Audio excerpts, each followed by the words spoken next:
This is a 1973 Suzuki T500. It's a project bike. We've not had it running. It's been stood since 2007 and the engine is locked.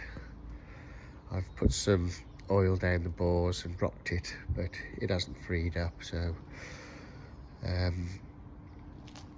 the gears select and the clutch works. The clutch was stuck to start with, but that freed up.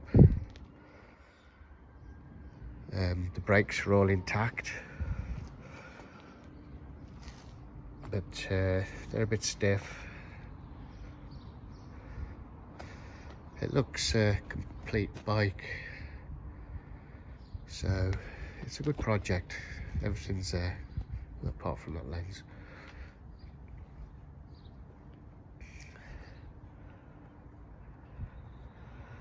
The metalwork looks quite good, really, considering it's been stood.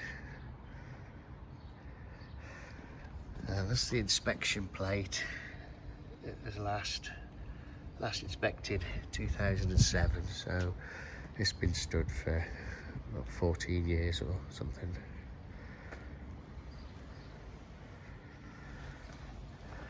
Well, that'll be on eBay if you want to buy it.